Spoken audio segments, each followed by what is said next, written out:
Hey everyone, and welcome back to Living to Budget. My name is Cassie for those of you who are new to my channel. Thank you for joining me. For today's video, we're not going to be sharing helpful tips and tricks on how to save your family money, but instead, I'm going to give you a little bit of insight into myself and some things that you may not be aware of.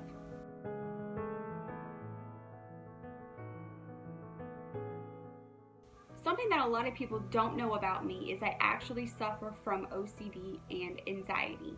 There's a big, huge misconception on what makes a person OCD or makes them have an anxiety attack or panic attack.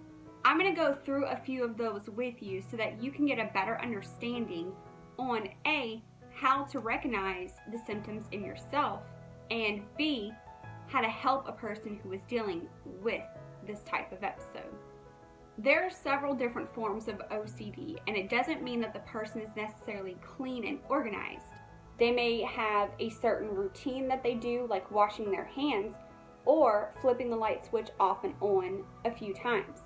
OCD is obsessive compulsive disorder, and it's actually a lot more common than you would think. The problem is that just because a person is clean, people automatically assume that that person has OCD, but that's not really the case. For years, I thought I was just a very clean and organized person, but actually I found out that I do myself suffer from OCD. Before I go any further in this video, I want to make it clear that this is only my personal opinion and my personal experience with OCD and anxiety. This is not to say that every person who suffers from this is like this. This is just my experience myself and things that I have realized have been misunderstood about me. It used to be that when people would see me, how organized I was and, all of that, they would automatically say, oh, Cassie's so OCD. I would love to be OCD. No. You don't want to be OCD. I know a lot of people say that they want to, but it's actually a very, very complicated problem. I don't do things because I necessarily want to do them. I do things in a certain way because I have to. That's the way that my brain is programmed, and it's just something that I have to do. One fact you may not have known about me is I only like even numbers, or numbers that end in 5. Anytime I turn up the volume on the TV, radio station, or whatever, it's always for an even number or a number that ends in 5, never an odd number.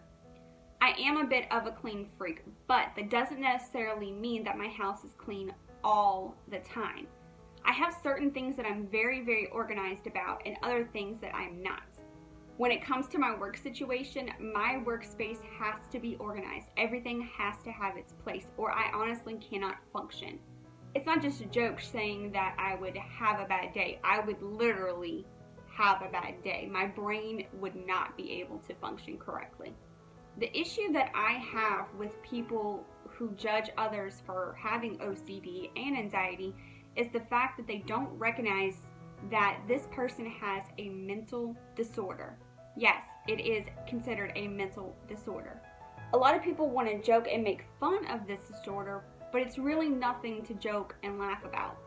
I've heard several comments from other people regarding myself saying that I was a control freak, or, I just had to have things a certain way. Watch out for her, she'll go off if things aren't done the way that she exactly wants them to. Hence, going back to saying that I'm a control freak.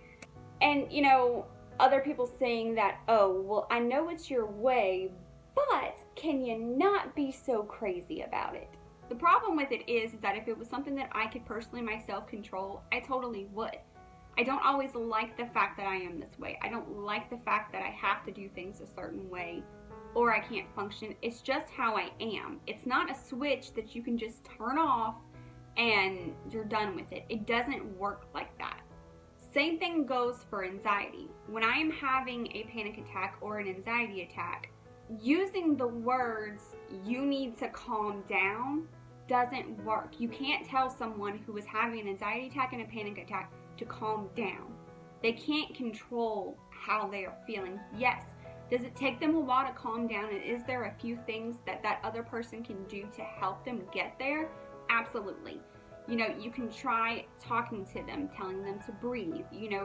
There's different things that you can do besides just simply saying, oh my God, you need to calm down. Take a minute and calm down. Sometimes you gotta let it out. The other issue with my anxiety that I've had is in regards to my son. Now, I have a 5-year-old little boy who is rambunctious and crazy, but he's a little boy, and he is his father's son. A lot of people will tell you that I am overprotective whenever it comes to my son, and while that may be true, there's a reason why. I always have a fear that something will happen to him. He will break a bone. I've even had nightmares about it, and I woke myself up in the middle of the night freaking out, checking on him, making sure he's breathing, making sure nothing's broken. But I do have those fears. It's not that I want to control him, and I understand that he's a kid and things are just going to happen and you don't really have any control over that. But I don't want them to, and I fear them because I'm worried I will freak out. So in turn, telling me that I'm an overprotective parent and that I just need to let him be a boy doesn't soothe my fears at all. Sure, I may go along with it because I don't want to be embarrassed, but inside I am freaking out. I am in a panic. I can't watch. By the way, for those of you who don't know, yes, I do take medication to deal with my anxiety and my OCD. The first time my son ever went to the movie theater was actually here recently, a few weekends ago. When they had the mass shooting in the movie theater, I refused to go. I just could not bring myself to going because I was worried that something was going to happen. And especially after my son came along, I could not bring myself to take him.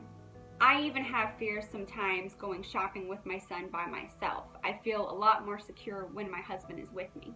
Having a panic attack or anxiety attack can be one of the worst experiences of your life.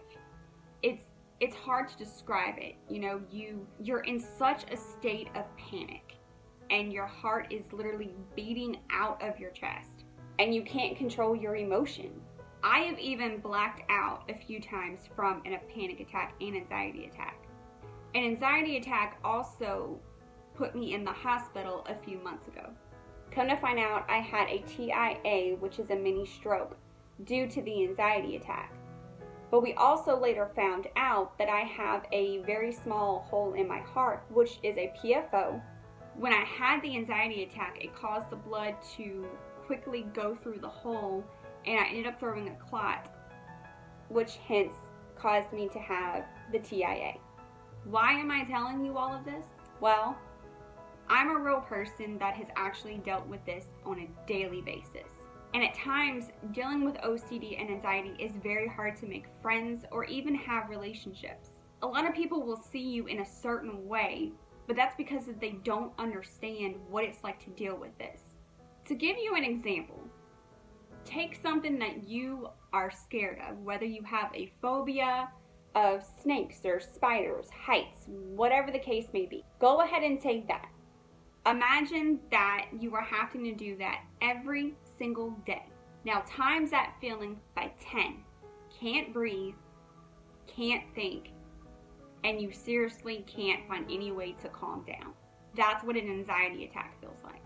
When it comes to OCD, it's something that you have to do. You don't know why you have to do it, but you know that you have to do it. That you can't function properly unless you do it this way. A lot of people think that you can just turn it off and, that you can change. Yes, in a way you can with medication and with therapy. There are some people that have been able to cope with their OCD. Me, unfortunately, I haven't exactly found a way to do that. Some days are good and some days are just bad. I strongly advise anyone dealing with OCD and anxiety to seek out your doctor or mental health professional. Get help, especially if you have a severe case of it. The bad thing about this is that there are several people with anxiety and OCD that end up dealing with depression and often suicide. It doesn't have to be like that. There are people that can help you and understand you. I joined a support group back when my episode happened, or at least that's what I call it. I call it an episode. And I joined a support group, and it was actually really good and therapeutic for me. For years, I had denied the fact that I had OCD. I denied the fact that I had anxiety. I didn't want to be on medication because I felt like I was a zombie most of the time. And I tried to deal with it on my own. I've been off and on meds for several years. After having the episode, it took me so long to recover. I was having really, really bad migraines or tension headaches in the back of my head. I went through so many different tests, MRIs, different things like that, and they chalked it down to OCD and anxiety. Being diagnosed with it and realizing that I couldn't do this again kind of woke me up, and it made me realize that it's okay to have OCD and anxiety, and it's okay to be on medication to help cope with it. Sure, I am different from other people, and I don't make friends very easily because a lot of people don't understand me. I'm a very blunt, open individual, and I do like things a certain way. A lot of times, things will come out of my mouth without me even realizing it, but that's me, and that's who I am. I've learned that the people that are in my life truly want to be in my life. It's okay to live with anxiety and OCD, and other people need to realize that those people aren't crazy. They're just regular people that seem to do things differently than others. There's no need to make fun of people like that and to call them out and belittle them for the way that they are. I know dealing with that personally and having people do that to me was heartbreaking for me. And I don't want people to go through that.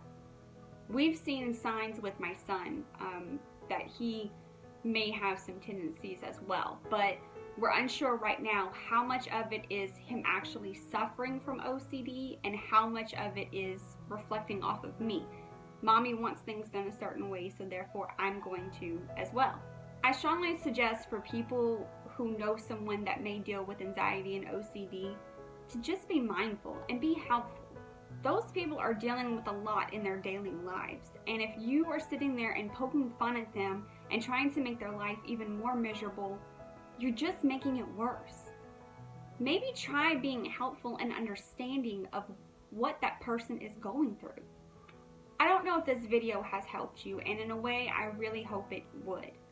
I know it's not my typical video that I would do, and quite honestly, I did not even think I was going to post it on here, but for some reason in my heart, I felt like it was something I needed to share with the world and share my experience with it.